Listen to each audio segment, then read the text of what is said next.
abortion ay ang sinadyang pagtatanggal ng sanggol sa sinapupunan bago ito ipanganak.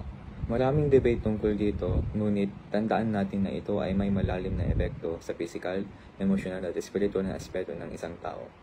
Mahalaga na pahalagahan ang buhay at responsibilidad sa bawat desisyon. Mahalaga rin ang tamang edukasyon at pag-iwas sa maagang pagbubuntis upang hindi humantong sa abortion.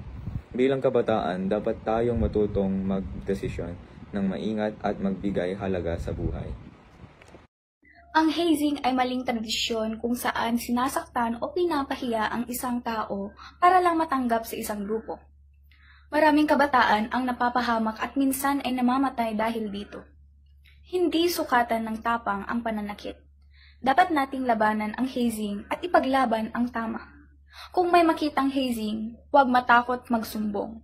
Tandaan, buhay at dignidad ang nakataya. Ang panggagahasa o rape ay isang krimen at hindi dapat kinukonsinti sa lipunan.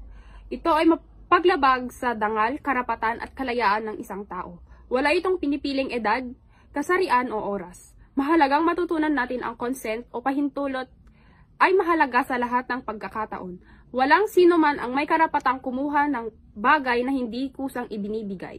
Bilang kabataan, dapat tayong maging mapagmatsyag, magpahalaga sa respeto ng isa't isa, at magsumbong kung may alam tayong kaso ng panggagahasa. Labanan natin ang pananahimik at patuloy na ipaglaban ang tama. Dysfunctional family. Ang dysfunctional family ay isang pamilya na madalas may away, sigawan o hindi pagkakaintindihan. Minsan, may mga magulang na laging nagtatalo o hindi naalagaan ng maayos ang kanilang mga anak. Mahalagang malaman natin na ang pamilya ang unang paaralan ng pagmamahal at respeto. Kung may problema sa pamilya, mas mabuting pag-usapan ito at humingi ng tulong sa guro, counselor o mapagkakatiwala ang tao. Bilang kabataan, tandaan natin na hindi kasalanan ng anak kung may problema sa pamilya. Patuloy tayong magmahal at magpatawad para sa kapayapaan sa ating pamilya. Panoorin natin ang aming inahandang maikling video presentation.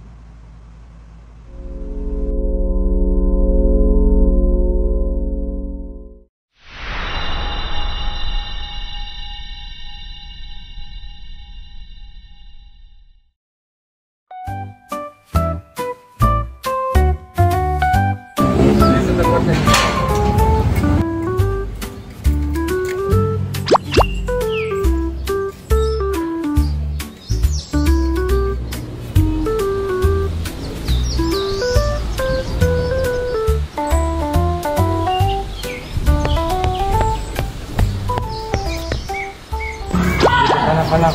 Ano bang pinag-uusapan niyo?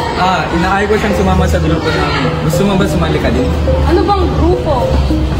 Mga barkada, me. Paternity. Ay, ayoko. Ang hirap sumali. Kaya ikaw, Lex, wag na wag kang sasali dyan. Ha? Bakit ba? Sasali ko, wala kang magagawa. Bro. Sige bro, kung ayaw mo, siya na lang. Sige bro, kita-kita sa all room. Ga. Tara na.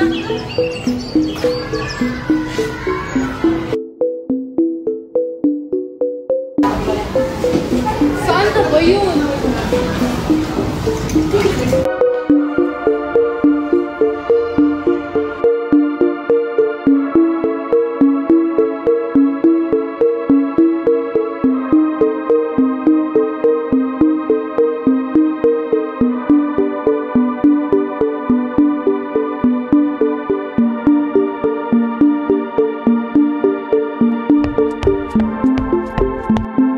Wait, siya ba yun?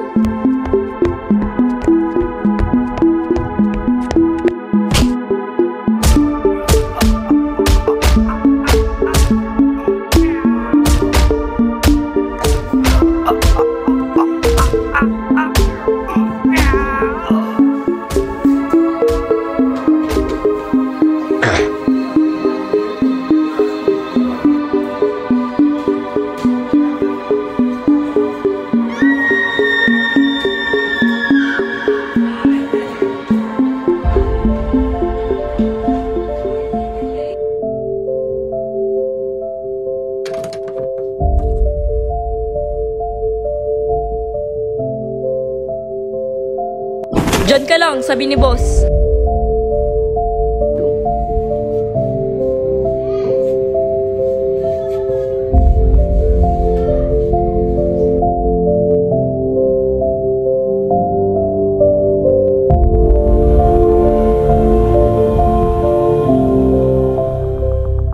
Dispatchan nyo na yan?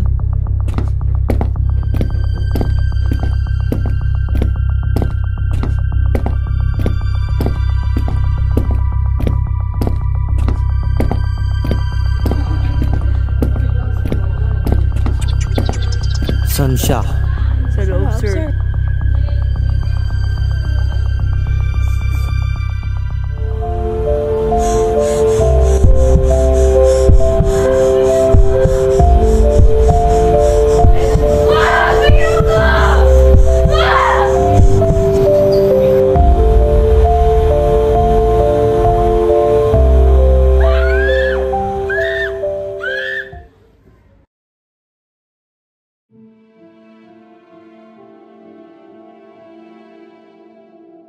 Bantayan nyo ng mabuti. Sige, sir.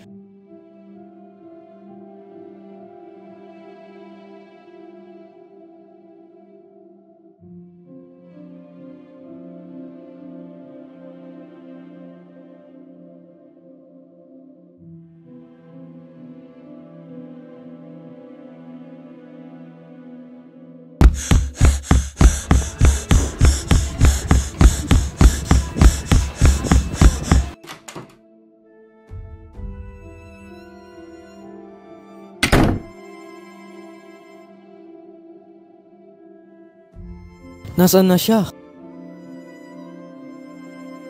Habulin nyo.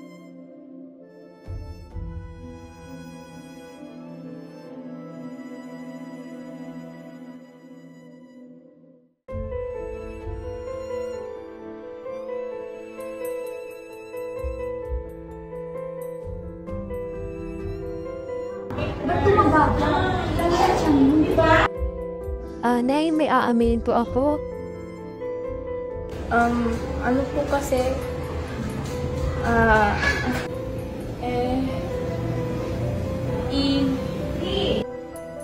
Hindi po ako! Ha? Kailan ba? Apat na buwan po. Na-rape po ako sa kadahilanan ng pagpigil ko kay Lex na sumali ng fraternity. Ngunit hindi ko na po natagpuan si Lex. Bigla na lang po siyang naglaho ng parang bula. Kaya wala na po akong nagawa. Malaglag mo yan ha? Pinapalalay nyo ng trauma at isa kadagdag kasuhin. Ha? Wow! Walang kasalanan ang bata, kaya tanggapin natin at alagaan ang bata. Tama na po! Huwag na po kayong mag-away. Ako na pong bahala magdidesisyon nito.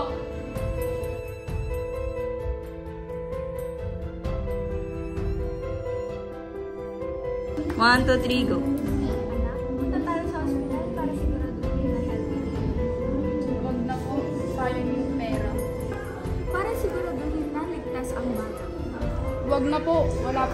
Wala naman tong silbi eh. Para sa kabutihan lamang ito. Ayoko. Anak naman, oh! Nay, may aaminin ko. Ginanaglag ko yung bata. Ha? Tama ang ginawa mo anak! Ha? Bakit mo naman ginawa yun?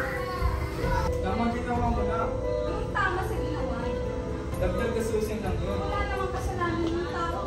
Nakakaling dito. Anong nakakarindik? Lagi ka na lang ganyan. Eh pues, mas mabuti na lang na maghiwalay na tayo. Mas mabuti pa nga. Che!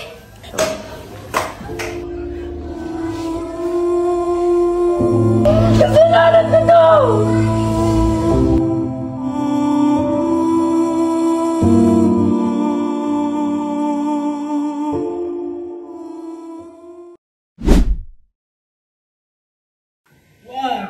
Wag! Wag! Huwag mong subukan. Masisira ang buhay mo. Patay.